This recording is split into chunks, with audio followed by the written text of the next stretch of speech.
ನೋಡ್ತಾ ಇದ್ರ BBC news. ನಾನು ಸ್ವಾಗತ್. ಹಾಸನ ಜಿಲ್ಲೆಯ ದಿನದ ಪ್ರಮುಖ ಸುದ್ದಿಗಳ ಕ್ವಿಕ್ ರೌಂಡ್ ಆಫ್ ನಲ್ಲಿ ಮೊದಲದಾಗಿ ಹೆಡ್ಲೈನ್ಸ್. ನನ್ನ ದೇವತೆಯನ್ನ ಕಳೆದುಕೊಂಡ ದುಃಖ ತಡೆಯಲು ಆಗ್ತಾ ಇಲ್ಲ. ತಾಯಿ ನೆನೆದು ಕಣ್ಣೀರಿಟ್ಟ ಮಾಜಿ ಸಚಿವ HD ರೇವಣ್ಣ. ಜುಲೈ 30ರಂದು ಆರಾಧನಾ ಮಹೋತ್ಸವಕ್ಕೆ ಕರೆ. ದುದ್ದ ರೈಲ್ವೆ ಮೇಲ್ಸೇತುವೆ ಸರ್ವೆಗೆ ರೈತರ ಆಕ್ರೋಶ. ದುಡ್ಡು ಬೇಡ, ಬದುಕಲು ಜಮೀನು ಬೇಕು. ಜಮೀನು ಉಳಿಸಿಕೊಳ್ಳಲು ಉಗ್ರ ಹೋರಾಟದ ಎಚ್ಚರಿಕೆ ನೀಡಿದ ಗ್ರಾಮಸ್ಥರು. ನೀಟ್ ಅಕ್ರಮ ಖಂಡಿಸಿ SFI ಪ್ರತಿಭಟನೆ. ಧರ್ಮೇಂದ್ರ ಪ್ರಧಾನ್ ರಾಜೀನಾಮೆಗೆ ಒತ್ತಾಯ. ಸೋನಂ ವಾಂಗ್ಚುಕ್ ಹೋರಾಟಕ್ಕೆ ಬೆಂಬಲ. ಒಂಟಿ ಮನೆಗೆ ನುಗ್ಗಿ ದರೋಡೆ. ಕುಟುಂಬಸ್ಥರನ್ನ ಕಟ್ಟಿ ಹಾಕಿ ಕಳ್ಳತನ. 50 ಗ್ರಾಂ ಆಭರಣ ಹಾಗೂ ನಗದು ದೋಚಿ ಕದೀಮರು ಪರಾರಿ.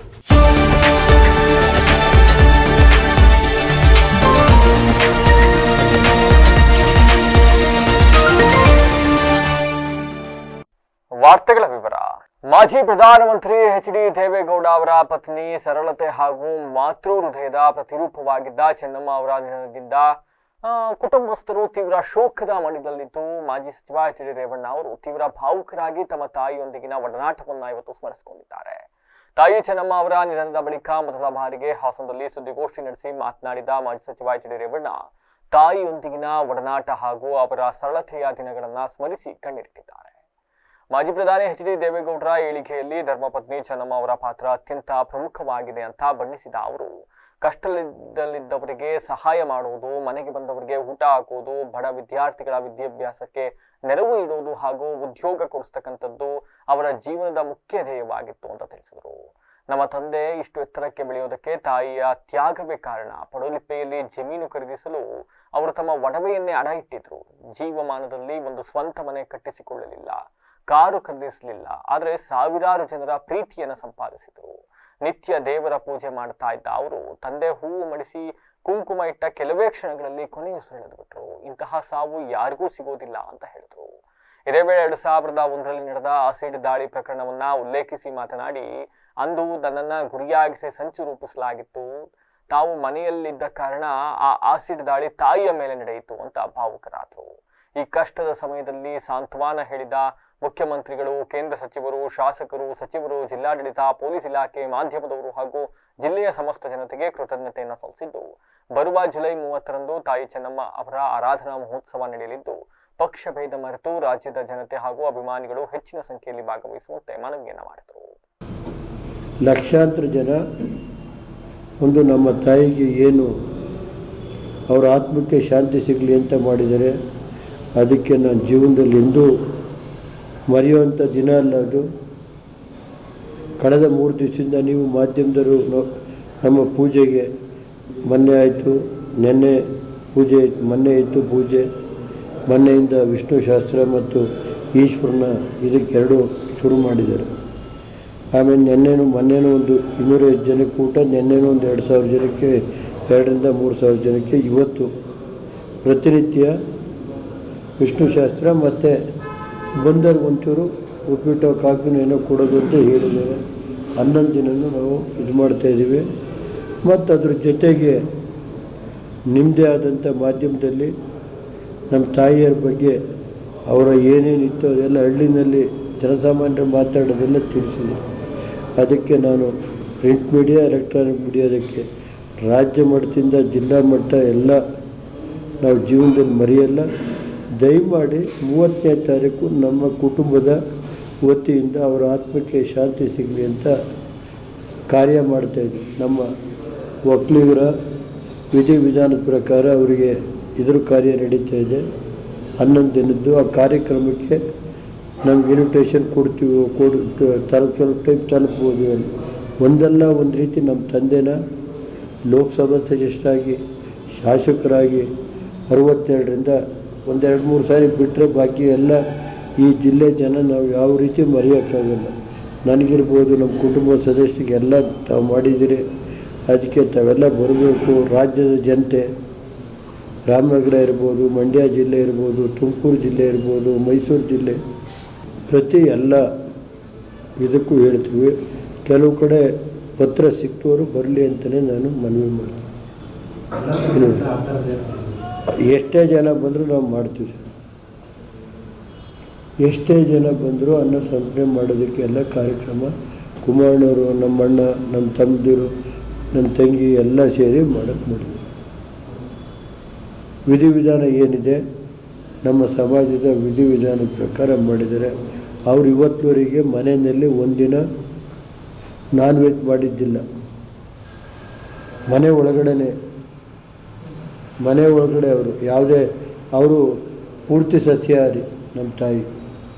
ಆಮೇಲೆ ಪೂಜೆ ಹೆಂಗಿತ್ತು ಅಂದರೆ ಯಾವ ಮಂತ್ರ ಹೇಳೋಕ್ಕೆ ಬರೋದಿಲ್ಲ ಅನ್ನೋಂಗಿತ್ತು. ಬೆಳಿಗ್ಗೆ ಇದ್ದರೆ ಬುಕ್ಗಳೆಲ್ಲ ಇನ್ನೂ ಇದೆ. ಕೆಲವು ಬುಕ್ಕನ್ನು ಮೊನ್ನೆ ಇದಕ್ಕೆ ಹಾಕಿದ್ದೀವಿ, ಸಮಾಧಿ. ಅವರು ಹಿಂಗೆ ತೋರಿಸ್ತಾ ಇದ್ರು, ಅಲ್ಲಿಗೆ ಹಾಕಿದ್ರು. ರಂಗನಾಥ ಸನ್ನಿಧಿನಲ್ಲೇ ಅವ್ರನ್ನ ಶನಿವಾರ, ರಂಗನಾಥನ ಇದು ಲಕ್ಷ್ಮೀಧರ ಶುಕ್ರವಾರ, ಶನಿವಾರ ಅಲ್ಲೇ ನಾವು ಅವರ ಸಮಾಧಿ ಇದು ಮಾಡಿದ್ದೀವಿ. ರೈಲ್ವೆ ಇಲಾಖೆ ಹಾಗೂ ತಹಸೀಲ್ದಾರ್ ಅವರ ತಪ್ಪು ಮಾರ್ಗದರ್ಶನದಿಂದಾಗಿ ಸ್ಥಳೀಯ ರೈತರಿಗೆ ಇದೀಗ ಜಮೀನು ಕಳೆದುಕೊಳ್ತಕ್ಕಂತ ಆತಂಕ ಎದುರಾಗಿದೆ. ಕೂಡಲೇ ಅವೈಜ್ಞಾನಿಕ ಸರ್ವೆ ಹಾಗೂ ಕಾಮಗಾರಿಯನ್ನ ಸ್ಥಗಿತಗೊಳಿಸಬೇಕು ಅಂತ ಆಗ್ರಹಿಸಿ ಚಿಕ್ಕಳ್ಳೂರು ಗ್ರಾಮದ ರೈತರು ತೀವ್ರ ವಿರೋಧವನ್ನ ವ್ಯಕ್ತಪಡಿಸಿದ್ದಾರೆ. ಈ ಕುರಿತು ಗ್ರಾಮದ ರೈತರಾದ ಬೋರಣ್ಣಗೌಡ ಅಂತಕ್ಕಂಥವರು ಮಾತನಾಡಿದ್ದಾರೆ. ಈಗಾಗಲೇ ನಮ್ಮ ಊರಿನ ರೈತರ ಜಮೀನುಗಳು ರೈಲ್ವೆ ಮಾರ್ಗ, ರಸ್ತೆಗಳು ಹಾಗೂ ವಿದ್ಯುತ್ ಯೋಜನೆಗಳಿಗೆ 100 ಎಕರೆ ಪೂರ್ಣ ಪ್ರಮಾಣದಲ್ಲಿ ಹೋಗ್ಬಿಟ್ಟಿದೆ. ಈಗ ಹೊಸದಾಗಿ ಮೇಲ್ಸೇತುವೆ ನಿರ್ಮಿಸಿದರೆ ಸುಮಾರು 10 ರಿಂದ 15 ಎಕರೆ ಕೃಷಿ ಜಮೀನು ನಾಶವಾಗಲಿದೆ. ನಮ್ಮ ಗ್ರಾಮದಲ್ಲಿ 1-2 ಎಕರೆ ಜಮೀನು ಹೊಂದಿರುವ ಸಣ್ಣ ರೈತರೇ ಹೆಚ್ಚಾಗಿತ್ತು. ಇಷ್ಟು ದೊಡ್ಡ ಪ್ರಮಾಣದ ಭೂಮಿ ಕಳೆದುಕೊಂಡ್ರೆ ರೈತರ ಬದುಕು ಬೀದಿಗೆ ಬರುತ್ತೆ ಅಂತ ಸಹಜವಾದ ಗೋಳನ್ನ ತೋಡಿಕೊಂಡಿದ್ದಾರೆ.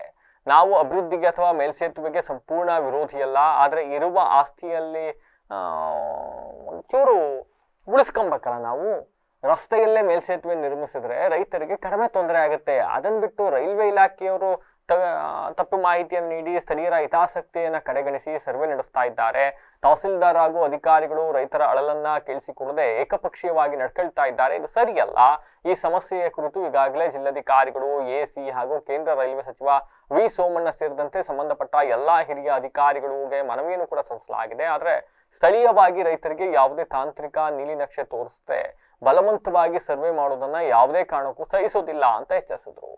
ಇದೇ ವೇಳೆ ಗ್ರಾಮದ ಲಕ್ಷ್ಮಮ್ಮ ಅಂತಕ್ಕಂಥವ್ರು ಕೂಡ ಮಾತನಾಡಿದ್ದಾರೆ. ನಮ್ಮ ಜಮೀನಿನ ಮೇಲೆ ರೈಲ್ವೆ ಇಲಾಖೆಯವರು ಅಳತೆ ಮಾಡಲು ಬರ್ತಿದ್ದಾರೆ. ನಾವು ಇಷ್ಟೊಂದು ಜಮೀನನ್ನ ಬಿಟ್ಟು ಕೊಟ್ರೆ ಮುಂದೆ ನಮ್ಮ ಜೀವನ ಮಾಡೋದು ಹೆಂಗೆ? ಕೇವಲ 35 ಗುಂಟೆ ಜಮೀನಿನಲ್ಲಿ ನಾವು ಹೆಂಗೆ ಬದುಕೋದು? 3 ಜನ ಮಕ್ಕಳು, ಅವ್ರ ಮಕ್ಕಳು ಎಲ್ಲರೂ ಸೇರಿ ಒಟ್ಟಿಗೆ ಒಂದೇ ಮನೆಯಲ್ಲಿದ್ದೀವಿ. ಇಷ್ಟು ಕಡಿಮೆ ಜಮೀನನ್ನ ಹಂಚಿಕೊಳ್ಳೋದು ಹೇಗೆ? ನಮಗೆ ಜೀವನ ನಡೆಸೋದಾದ್ರೂ ಹೆಂಗೆ ಅಂತ ಪ್ರಶ್ನೆ ಮಾಡಿದ್ರು. ಇನ್ನು ನಮಗೆ ಹಣ ಬೇಡ, ಹಣ ಇದ್ರೆ ಮಾತ್ರ ಸಾಲ್ತದೆಯೇ? ನಮಗೆ ಜಮೀನಲ್ಲಿ ಕೃಷಿ ಮಾಡಿ ತಿಂದು ಬದುಕಬೇಕಲ್ವ ನಾವು? ಮನೆಯಲ್ಲಿ ಬೇರೆ ಯಾವುದೇ ಆಧಾರ ಇಲ್ಲ, ನನಗೆ ಆರೋಗ್ಯ ಸರಿ ಇಲ್ಲ. ಹೀಗಿರುವಾಗ ಇರೋ ಒಂದಿಷ್ಟು ಜಮೀನನ್ನು ಕಳ್ಕೊಂಡು ನಾವು ಏನ್ ಮಾಡಕ್ ಸಾಧ್ಯ? ಈಗಾಗಲೇ 80 ಅಡಿ ರಸ್ತೆ ಇದ್ರೂ ಕೂಡ ಅದನ್ನ ಬಿಟ್ಟು ನಮ್ಮ ಸಣ್ಣ ಜಮೀನಿನ ಮೇಲೆ ಅಳತೆ ಮಾಡೋದು ಎಷ್ಟು ಸರಿ ಅಂತ ಪ್ರಶ್ನೆ ಮಾಡಿದ್ದಾರೆ, ಅಳಲನ್ನು ತೋಡಿಕೊಂಡಿದ್ದಾರೆ. ಆಗೇನ್ ಮಾಡ್ತೀರಿ ನೀವು? ಅದನ್ನೇ ಭೂಸ್ವಾಧೀನ ಕೊಡ್ತೀರಾ? ಈಗ ಎಸಿಆರ್ ಏನ್ ದೂರ ಇದಾರೇನ್ರಿ? ನಮ್ಮ ಸಬ್ ಡಿವಿಷನ್ ಎಸಿ ತಾನೇ ಇದು ಅಕ್ವಿಷನ್ ಆಫೀಸರು. ಏನ್ ರೈಲ್ವೆ ಏನಾದ್ರು ಅಕ್ವೈರ್ ಮಾಡ್ತಾ ಇದ್ದಾರೆ ಬೆಂಗಳೂರಲ್ಲಿ, ಮೈಸೂರಲ್ಲಿ ಅಥವಾ ಡೆಲ್ಲಿನಲ್ಲಿ?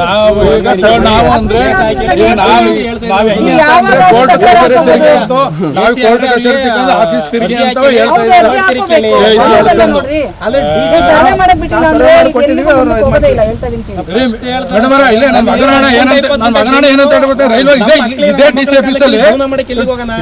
ಆಫೀಸಲ್ಲಿ ಇವ್ರು ಮೀಟಿಂಗ್ ಹೋದಾಗ ನನಗೆ ನಿಮ್ ರಿಕ್ವೆಸ್ಟ್ ತಪ್ಪಾಯ್ತಂತ ಅವನು ಹೇಳಿದ, ಅವನು ಅಭಿಷೇಕ ಸತ್ಯ ಮಾಡ್ಲಿ, ಅವನು ಯಾಕೆ ತಗೊಬಂದವನು ಅದು ಬಂದು ಸತ್ಯ ಮಾಡ್ಲಿ, ತಪ್ಪಾಯ್ತು ಅಂತ ಅವನು ಹೇಳೋ ಏನವನು? ನಮಗೆ ಹೊಟ್ಟೆವರೇ ಅಲ್ವಾ? PWC 80 ಅಡಿ ರೋಡ್ ಐತೆ, ಆ ಕಡೆ 100 ಅಡಿ ರೋಡ್ ಐತೆ. ಓಕೆ ಏನಾಯ್ತವ್ರಿ ರೋಗ? ಗೌರ್ಮೆಂಟ್ ಲ್ಯಾಂಡ್ ಇದೆ, ನಮ್ಮ ಜೊತೆ ಗೌರ್ಮೆಂಟ್ ಲ್ಯಾಂಡ್ ಒಂದು ಜಾಗದಲ್ಲಿ 1 ಅಡಿ ಅಳ್ತಾ ಮಾಡ್ಯಾರ ಸರ್ಕಾರದವರು. ಕಡೆ ತಗೋಬೇಡಿ ಅಂತ ಹೇಳಿದೀವ. ಇದ್ರಲ್ಲೇ ಜೋರ ಮಾಡೋರು ನಮಗೆ. ಇದ್ರಲ್ಲಿ ಏನುತ್ತೆ? ನಮಗೇನು ನಮ್ಮ ಮಕ್ಕಳು ನಾವು ಆಸ್ತಿ ಪಾಡುವ ಇಲ್ಲ, ನಮಗೆ ಎಲ್ಲಾನು ಜಾಗ ತಗೊಳ್ಳಿ, 3 ಜಮೀನು ಹಾಕೊಡಿ ನಮಗೆ. ಇಲ್ಲಾಂದ್ರೆ ಇದು 1/4 ದುಡ್ಡು ಕೊಡ್ತೆ ಅಂತ ಹೇಳಿದ್ರೆ 1/4 ನಮಗೆ ಜಮೀನು ಕೊಡಿ, ನಮಗೆ ಜಮೀನು ಕೊಡಿ 1/4. ಅವನ ಬಂದ್ಬಿಟ್ರೆ ಎಲ್ಲ ಆಯ್ತದ. ನಾವು ಹಂಗಾರೆ ಅವರು ಎಲ್ಲ ಆಫೀಸ್ ತಗೊಂಡ್ಬಿಟ್ಟು ನಾವು ಅರ್ಜಿ ಕೊಡ್ಕೊಂಡು ಕೋರ್ಟ್ ಕಚೇರಿ ಕುತ್ಕೋಬೇಕು. ನಾವು ನಮ್ಮನ್ನ ಬಂದ್ಬಿಟ್ಟು ಇಲ್ಲಿ ರೈಲ್ವೆ ಮೇಲ್ಸೇತುವೆ ಮಾಡೋಕ್ಕೆ ಬಂದಿದ್ದಾರೆ. ನಮ್ಮ ರೈತರಿಗೆ ಸರಿಯಾದ ರೀತಿ ಮಾಹಿತಿ ಕೊಡದಲ್ಲೇ ಒಳ್ಳೆ ಬೆಳೆ ಬರ್ತಕ್ಕಂಥ ಜಾಗನ ಅಕ್ವೈರ್ ಮಾಡೋಕ್ಕೆ ಬಂದ್ದಾರೆ. ಆಲ್ರೆಡಿ ಈಗ PWD ರೋಡು 80 ಅಡಿ ರಸ್ತೆ ಆಲ್ರೆಡಿ ಇದೆ. ನಾವು ಅದ್ರ ಮೇಲೆ ತಗೋಗಿ ಅಕ್ಕಪಕ್ಕ ಎಷ್ಟು ಬೇಕಷ್ಟು ತಗೊಳ್ಳಿ ಅಂದರೂ ಈಗ ನಮ್ಮ ಜಮೀನು ಸರ್ವೆ ಮಾಡೋಕ್ಕೆ ಬಂದಿದ್ದಾರೆ. ನಾವು ಬೇಡ ಅಂತ ನಾವು ಅವ್ರ ಮೇಲೆ ಹೇಳೋಕೆ ಹೋದ್ರು ತಹಸೀಲ್ದಾರು ಪೊಲೀಸ್ ಇಲಾಖೆಯನ್ನು ಕರ್ಕೊಂಡ್ಬಂದು ನಮ್ಮ ಮೇಲೆ ಧಮಕಿ ಮಾಡ್ತಾಯಿದ್ದಾರೆ. ಇಲ್ಲಿ ನಮ್ಮ ರೈತರಿಗೆ ಭಾರಿ ಅನ್ಯಾಯ ಆಗ್ತಾಯಿದೆ. ಈ ಅನ್ಯಾಯದ ವಿರುದ್ಧವಾಗಿ ಕೇಳೋಕೆ ಹೋದರೆ ತಹಸೀಲ್ದಾರ್ ಅವರಿಗೆ ಸಪೋರ್ಟ್ ಮಾಡ್ತಾಯಿದ್ದಾರೆ. ನಾವು ಆಲ್ರೆಡಿ ರೋಡು ಏನಿದೆ ಎಕ್ಸಿಸ್ಟ್ ರೋಡು ಅದರಲ್ಲಿ ತಗೊಳ್ಳಿ, ಅದರಿಂದ ಅಕ್ಕಪಕ್ಕ ಎಷ್ಟು ಬೇಕಾದ್ರೂ ತಗೊಳ್ಳಿ, ನಿಮಗೆ ಎಷ್ಟು ಬೇಕು ಅಂದ್ರೆ ಅವರು ಬಿಡ್ರೀತಿ. ಈಗ ಏನು ನಮ್ಮ ತುಂಡು ಭೂಮಿ ಇದ್ದಾವೆ, ಅರ್ಧ ಎಕರೆ 20 ಗುಂಟೆ 10 ಗುಂಟೆ 1 ಎಕರೆಯಲ್ಲಿ ಯಾರ್ದೂ ಇಲ್ಲ ಅಂಥ ಜಮೀನು ಪೀಸ್ ಮಾಡಿ ಮಧ್ಯ ರೋಡಲ್ಲಿ ತಗೋಗ್ತಾರೆ. ಅದಕ್ಕೆ ನಾವು ವಿರುದ್ಧವಾಗಿ ನಡ್ಕೊತಾ ಇದ್ದೀವಿ. ಅವ್ರು ಏನಾದ್ರು ತಗೊಳೋದಾದರೆ ಇವತ್ತು ನಮಗೆ 1:4 ಅಂತಾರೆ, ಇಲ್ಲಿ 1:4 ಅಂದರೆ 12,000 ರೂಪಾಯಿ ಕುಂಟೆ ಇದೆ. ಇಲ್ಲಿ ವ್ಯಾಲ್ಯೂಯೇಷನು ಆ್ಯಕ್ಚುಯಲ್ ಮಾರ್ಕೆಟ್ ವ್ಯಾಲ್ಯೂ ಇಲ್ಲಿ 5ರಿಂದ 6 ಲಕ್ಷ ಒಂದು ಕುಂಟೆ ಇದೆ, 10 ಲಕ್ಷವರೆಗೂ ಇದೆ. ಬಟ್ 5ರಿಂದ 6 ಲಕ್ಷ ಈ ಭಾಗದಲ್ಲಿದೆ. ಆ ರೇಟ್ ಕೊಟ್ಟು ತಗೊಳೋದ್ರೆ ನಾವು ನಮ್ಮ ತಂದೆಯವರಿಗೆ 3 ಜನ ಮಕ್ಕಳು ಇರೋದು. ನಮಗೆ ಇಲ್ಲಿ 1 ಎಕರೆ ಜಮೀನು ಇರೋದು. ಈಗ ನಮಗೆ ಜಮೀನಿಲ್ಲ, ಏನೂ ಇಲ್ಲ. ಇರೋದೇ ಇದು 30 ಕುಂಟೆಲ್ಲ 1 ಎಕರೆಯಲ್ಲಿ. ನಾವು ನಮ್ಮ 3 ಜನ ಮಕ್ಕಳು, ನಮಗೆ 2 ಮಕ್ಕಳು. ನಾವೇ ಎಲ್ಲಿಗೆ ಹೋಗೋಣ? ಇರೋಕ್ಕಷ್ಟೇ ಇಲ್ಲಿ ಹೋಗೋಣ. ನಮಗೆ ಈ ಗೌರ್ಮೆಂಟ್ ಎಲೆಕ್ಷನ್ ಅಂತಂದರೆ 12,000 ಐತೆ. ಇಲ್ಲಿ ಪ್ರೆಸೆಂಟು 7-8 ಲಕ್ಷ ರೂಪಾಯಿ ಇದೆ. ಈಗ ನಮ್ಮ ಜಮೀನು ಇಟ್ಕೊಂಡಿಲ್ಲ ಅಂದರೆ ನಮಗೆ ಜಮೀನು ತೊಗೋತಾರ, ಪೂರ್ತಿ ಅಕ್ವೈರ್ ಮಾಡ್ಕೊಳ್ಳಿ, ನಮಗೆ 1:4 ಜಮೀನು ಕೊಡಲಿ, ನಮಗೆ ದುಡ್ಡು ಬೇಡ. ಇಲ್ಲ ಅಂದರೆ ಇವ್ರ ಜಮೀನು ಇಲ್ಲ. ರೈಲ್ವೆ ಡಿಪಾರ್ಟ್ಮೆಂಟ್ ಅಂದರೆ ಪಕ್ಕದಲ್ಲಿ 80 ಅಡಿ ರೋಡ್ ಇದೆ, ಆ ಕಡೆ 100 ಅಡಿ ರೋಡ್ ಇದೆ. ಅವರೆಲ್ಲ ಬಿಟ್ಬಿಟ್ಟು ಅಧಿಕಾರಿಗಳು ರೈಲ್ವೆಯವರು AC ತಗೋಬಿಟ್ಟು DC ತಗೋಬಿಟ್ಟು ತಹಸೀಲ್ದಾರ್ ತಗೋಬಿಟ್ಟು ಬರೀ ಚಾಡಿ ಹೇಳ್ತಾರೆ ಈ ರೈಲ್ವೆಯವರು. ಅವ್ರನ್ನೇ ಮಾತು ಕಟ್ಕೊಂಡು ಆಫೀಸರ್ ಕಟ್ಕೊಂಡು ಪೊಲೀಸ್ ಪೋಸ್ಟ್ ಕಟ್ಕೊಂಡು ಈ ಥರ ಮಾಡಿದರೆ ರೈತರಿಗೆ ಯಾರು ಸಪೋರ್ಟ್ ಕೊಡೋದು? ಇವ್ರ ಅಧಿಕಾರಿಗಳೇ ಸಪೋರ್ಟ್ ಕೊಟ್ಟರೆ ಈ ನಾಡ ಕಚೇರಿಯಿಂದ ನಮಗೆ ಮಾಹಿತಿ ಕೊಟ್ಟಿಲ್ಲ. ಫಸ್ಟ್ ಪ್ರಿಫರೆನ್ಸು ಏನಪ್ಪ ಅಂತಂದರೆ ಮೊದಲನೇದಾಗಿ ಅವರು ಸರ್ವಿಗೆ ಅದಕ್ಕಿಂತ ಮುಂಚೆ ಅವ್ರಿಗೆ ರೈತರನ್ನು ಸಭೆನೇ ಕರೆದಿಲ್ಲ. ಅವರು ಜಮೀನು ಇದೆಯೋ ಇಲ್ವೋ, ಆಮೇಲೆ ನಿಮ್ಗೆ ಎಷ್ಟೈತೆ, ನಿಮ್ಗೆ ಒಪ್ಪಿಗೆ ಐತೆ ಇಲ್ವೋ, ಅವರು ಸಭೆನೇ ಕರೆದಿಲ್ಲ ನಾಡ ಕಚೇರಿಯಿಂದಲೂ. ನಮ್ಮ ಜಮೀನ್ ಮೇಲೆ ಅಳತೆ ಮಾಡ್ಕೊಬತ್ತವ್ರೆ. ನಮಗೆ ರೈಲ್ವೆ ಅಳತೆ ಮಾಡ್ಕೊಬತ್ತವ್ರೆ. ನಮ್ಮ ಜಮೀನು ಇಷ್ಟು ಹೋದ್ರೆ ನಾವು ರೈಲ್ವೆಯವರು ಅಳತೆ ಮಾಡ್ತಾವ್ರೆ. ನಾವು ಇಷ್ಟು ಜಮೀನು ಬಿಟ್ಕೊಟ್ರೆ ನಾವು ಹೆಂಗೆ ಇದರಲ್ಲಿ ಜೀವನ ಮಾಡೋದು ಹೆಂಗೆ ನಾವು ಅಂತ. 35 ಕುಂಟೆ 35 ಕುಂಟೆಯಲ್ಲಿ ಇಷ್ಟರಲ್ಲೇ ನಾವು ಜೀವನ ಮಾಡಬೇಕು. ಮಕ್ಕಳಿಗೆ ಏನು ಹಂಚ್ಕೊಡೋದು? ಮಕ್ಳು ನಾವೇ ಜೀವನ ಮಾಡೋದು. 3 ಜನ ಮಕ್ಕಳು, ಅವ್ರವ್ರ 2 ಮಕ್ಕಳು. ನಾವು ಹೆಂಗೆ ಜೀವನ ಮಾಡೋದು? ಒಂದು ಮನೆಯಿಲ್ಲ ಏನಿಲ್ಲ. ನಾವು ಊರಾಗ ಎಲ್ಲ ಒಟ್ಟಿಗಿದ್ದೀವಿ. ಇದು ಬಂದರೆ ಹೆಂಗೆ ಮಾಡೋದು ಅಂತಲೇ ನಾವು ಕೇಳ್ತಾ ಇದ್ದೀವಿ. ದುಡ್ಡು ಬೇಡವಲ್ಲ ನಮಗೆ. ನಾವು ಮಾಡ್ಕೊಂಡು ತಿನ್ನಾರಲ್ವಾ, ದುಡ್ಡು ಇರುತ್ತಾ ಇವತ್ತು? ನಮ್ಗೆ ಇಷ್ಟು ಜಮೀನಲ್ಲಿ ಗೇಯ್ಕೋಬೋದು, ಊಟ ಮಾಡ್ಬೋದು, ತಿನ್ಬೋದು. ಏನೂ ಇಲ್ವಲ್ಲ. ಗೌಡ್ರು ಬೇರೆ ಆಟ್ಬಿಡಲ್ಲ, ನಮಗೆ ಆರೋಗ್ಯ ಸರಿ ಇಲ್ಲ. ಎಲ್ಲ ಹೆಂಗೆ ಮಾಡೋದು? ಬಿಡಲೇಬೇಕು ಅಂದ್ರೆ ಬಿಡೋಕ್ಕಾಗಲ್ಲ. ಅದ್ರ ಬೇರೆ ಕಡೆ ಜಮೀನು ಕೊಡಿಸಿ. ನಾವು ಬೇರೆ ಕಡೆ ಜಮೀನು ಕೊಟ್ಟರೆ ನಾವು ಗೇಯ್ಕೊಂಡು ಊಟ ಇದು ಮಾಡ್ಬೋದು. ನಮಗೆ ಮಾಡೋಕ್ಕಾಗಲ್ಲ. ನಮಗೆ ಈಗ ಜಮೀನು ಬಿಟ್ಬಿಟ್ಟು ಹೆಂಗೆ? ನೀಟ್ ಪರೀಕ್ಷೆಯಲ್ಲಿ ನಡೆದಿರುವ ಅಕ್ರಮ ಹಾಗೂ ದೆಹಲಿಯಲ್ಲಿ ಶಾಂತಿಯುತವಾಗಿ ಪ್ರತಿಭಟನೆ ನಡೆಸ್ತಾ ಇದ್ದ ವಿದ್ಯಾರ್ಥಿಗಳ ಮೇಲೆ ಪೊಲೀಸರು ನಡೆಸಿರುವ ಬಲ ಪ್ರಯೋಗವನ್ನು ಖಂಡಿಸಿ SFI ವತಿಯಿಂದ ನಗರದ ಜಿಲ್ಲಾಧಿಕಾರಿಗಳ ಕಚೇರಿ ಎದುರು ಬೃಹತ್ ಪ್ರತಿಭಟನೆ ನಡೆಸಲಾಯಿತು. ಪ್ರತಿಭಟನೆಯನ್ನ ಉದ್ದೇಶಿಸಿ ಮಾತನಾಡಿದ SFI ಜಿಲ್ಲಾ ಕಾರ್ಯದರ್ಶಿ ರಮೇಶ್, ನೀಟ್ ಪರೀಕ್ಷೆಯಲ್ಲಿನ ಅವ್ಯವಹಾರದಿಂದ ದೇಶದ ಲಕ್ಷಾಂತರ ಪ್ರತಿಭಾವಂತ ವಿದ್ಯಾರ್ಥಿಗಳಿಗೆ ತೀವ್ರ ಅನ್ಯಾಯವಾಗಿದೆ. ದೆಹಲಿಯಲ್ಲಿ ವಿದ್ಯಾರ್ಥಿಗಳ ಮೇಲೆ ನಡೆದಿರುವ ದೌರ್ಜನ್ಯದ ಬಗ್ಗೆ ಕೇಂದ್ರ ಸರ್ಕಾರ ಕೂಡಲೇ ಸ್ಪಷ್ಟನೆಯನ್ನು ನೀಡಬೇಕು. ನೀಟ್ ಅಕ್ರಮದ ನೈತಿಕ ಹೊಣೆಯನ್ನ ಹೊತ್ತು ಕೇಂದ್ರ ಶಿಕ್ಷಣ ಸಚಿವ ಧರ್ಮೇಂದ್ರ ಪ್ರಧಾನ್ ಅವರು ತಕ್ಷಣವೇ ತಮ್ಮ ಸಚಿವ ಸ್ಥಾನಕ್ಕೆ ರಾಜೀನಾಮೆಯನ್ನು ನೀಡಬೇಕು. ದೇಶದ ಭವಿಷ್ಯದ ಪ್ರಶ್ನೆಯಾಗಿರುವ ಈ ಗಂಭೀರ ವಿಚಾರದಲ್ಲಿ ಪ್ರಧಾನಿ ನರೇಂದ್ರ ಮೋದಿಯವರು ಒಂದು ಬಾರಿಯೂ ತುಟಿ ಬಿಚ್ಚದೇ ಇರತಕ್ಕಂಥದ್ದು ಹಾಗೂ ವಿದ್ಯಾರ್ಥಿಗಳ ಕಷ್ಟಕ್ಕೆ ಸ್ಪಂದಿಸದಿರತಕ್ಕಂಥದ್ದು ಖಂಡನೀಯ ಅಂತ ಆಕ್ರೋಶವನ್ನು ಹೊರಹಾಕಿದ್ದಾರೆ. ಇದೇ ವೇಳೆ ಪರಿಸರ ಹೋರಾಟಗಾರ ಸೋನಂ ವಾಂಗ್ಚುಕ್ ನಡೆಸ್ತಾ ಇರತಕ್ಕಂಥ ಉಪವಾಸ ಸತ್ಯಾಗ್ರಹಕ್ಕೆ SFI ಮುಖಂಡರು ತಮ್ಮ ಸಂಪೂರ್ಣ ಬೆಂಬಲವನ್ನ ವ್ಯಕ್ತಪಡಿಸಿದ್ದು, ಕೇಂದ್ರ ಸರ್ಕಾರವು ವಿದ್ಯಾರ್ಥಿಗಳ ಮತ್ತೆ ಯುವಕರ ನ್ಯಾಯಯುತ ಬೇಡಿಕೆಯನ್ನ ತಕ್ಷಣವೇ ಗಂಭೀರವಾಗಿ ಪರಿಗಣಿಸಬೇಕು. ಇಲ್ಲದಿದ್ದರೆ ಮುಂದಿನ ದಿನಗಳಲ್ಲಿ ರಾಜ್ಯಾದ್ಯಂತ ಹೋರಾಟವನ್ನ ಮತ್ತಷ್ಟು ತೀವ್ರಗೊಳಿಸಲಾಗುವುದು ಅಂತಕ್ಕಂಥ ಎಚ್ಚರಿಕೆಯನ್ನು ನೀಡಿದರು. ಇನ್ನು ಪ್ರತಿಭಟನೆಯಲ್ಲಿ SFI ಸಂಘಟನೆಯ ಪ್ರಮುಖರು ಹಾಗೂ ವಿದ್ಯಾರ್ಥಿಗಳು ಪಾಲ್ಗೊಂಡಿದ್ದರು. ಏನಿವತ್ತು SFI ಹೋರಾಟ ಮಾಡ್ತಿದ್ದೆ, ನೀಟ್ ಅಕ್ರಮ ಏನು ನಡೀತಿದೆ ಡೆಲ್ಲಿಲಿ, ಅದರ ವಿರುದ್ಧವಾಗಿ ನಾವು ಹೋರಾಟ ಮಾಡ್ತಿದ್ದೀವಿ. ಈಗಾಗಲೇ ಎಲ್ರಿಗೂ ಗೊತ್ತಿದ್ದಂಗೆ ದೆಹಲಿಯಲ್ಲಿ ಸಾವಿರಾರು ವಿದ್ಯಾರ್ಥಿಗಳ ಮೇಲೆ ಪೊಲೀಸ್ ವೇಷದಲ್ಲಿರ್ತಕ್ಕಂಥ ಗೂಂಡಾಗಳು ಅವ್ರ ಮೇಲೆ ದಾಳಿಗಳು ಮಾಡ್ತಿದ್ದಾರೆ. ಕೆಲವರೆಲ್ಲ ಅಸ್ವಸ್ಥರಾಗಿದ್ದಾರೆ. ಅದರ ಜೊತೆಗೆ ಸೋನಂ ವಾಂಗ್ಚುಕ್ ಕೂಡ ಅವ್ರಿಗೂ ಕೂಡ ಉಪವಾಸ ಸತ್ಯಾಗ್ರಹ ಕೂತಿದ್ದಾರೆ. ಸಾವಿರಾರು ವಿದ್ಯಾರ್ಥಿಗಳಿಗೆ, ಲಕ್ಷಾಂತರ ವಿದ್ಯಾರ್ಥಿಗಳಿಗೆ ಅನ್ಯಾಯ ಆದರೂ ಕೂಡ ಇವತ್ತು ಧರ್ಮೇಂದ್ರ ಪ್ರಧಾನ್ ಅನ್ನೋಂಥವರು ರಾಜೀನಾಮೆ ಕೊಡದಲ್ಲೇ ತಮ್ಮ ಉದ್ದಟತನವನ್ನು ತೋರಿಸ್ತಾ ಇದ್ದಾರೆ. ಅದ್ರ ಜೊತೆಗೆ ಮೋದಿಯವರು ಕೂಡ ಇದ್ರ ಬಗ್ಗೆ ಒಂದು ಕಿಂಚಿತ್ತೂ ಕೂಡ ಮಾತಾಡಿಲ್ಲ. ಅಟ್ಲೀಸ್ಟ್ ಒಂದು ಸಾರಿ ಕೇಳೋದಾಗಿರ್ಬೋದು, ಅಥವಾ ಈ ತಪ್ಪಿಗೆ ಯಾರು ಹೊಣೆ ಅನ್ನೋಂಥದ್ದು ಕೇಂದ್ರ ಸರ್ಕಾರ ಇನ್ನೂ ಕೂಡ ಸ್ಪಷ್ಟನೆ ನಮಗೆ ಕೊಟ್ಟಿಲ್ಲ. ಇದ್ರ ವಿರುದ್ಧವಾಗಿ ನಾವು ಇವತ್ತು ರಾಜ್ಯಾದ್ಯಂತ ಹೋರಾಟ ಮಾಡ್ತಿದ್ದೀವಿ SFI. ಇದೇನಾದರೂ ಕೂಡ ಧರ್ಮೇಂದ್ರ ಪ್ರಧಾನ್ ಅವರು ರಾಜೀನಾಮೆ ಕೊಡಲಿಲ್ಲ, ಇದೇ ರೀತಿ ವಿದ್ಯಾರ್ಥಿಗಳ ಮೇಲೆ ಜಂತರ್ ಮಂತರಲ್ಲೂ ಗದಾಪ್ರಹಾರ ಮಾಡ್ತಂದ್ರೆ ನಾವು ಉಗ್ರವಾದಂಥ ಹೋರಾಟನ ಮುಂದಿನ ದಿನಗಳಲ್ಲಿ ಮಾಡ್ತೀವಿ ಅನ್ನೋಂಥ ಎಚ್ಚರಿಕೆಯನ್ನು ಕೇಂದ್ರ ಸರ್ಕಾರಕ್ಕೆ ಮತ್ತು ಮೋದಿ ಸರ್ಕಾರಕ್ಕೆ ಎಚ್ಚರಿಕೆ ನಾವು ಕೊಡ್ತಾ ಇದ್ದೀವಿ ಸರ್. ಒಂಟಿ ಮನೆಗೆ ತಡರಾತ್ರಿ ನುಗ್ಗಿದ ದುಷ್ಕರ್ಮಿಗಳು ಲಾಂಗು ಮಚ್ಚು ತೋರಿಸಿ ದರೋಡೆ ಮಾಡಿರುವ ಘಟನೆ ಆಲೂರು ತಾಲೂಕಿನ ರಾಷ್ಟ್ರೀಯ ಹೆದ್ದಾರಿ 75ರ ಸಮೀಪ ಇರುವ ಈಶ್ವರಹಳ್ಳಿ ಕೂಡಿಗೆಯಲ್ಲಿ ನಡೆದಿದೆ.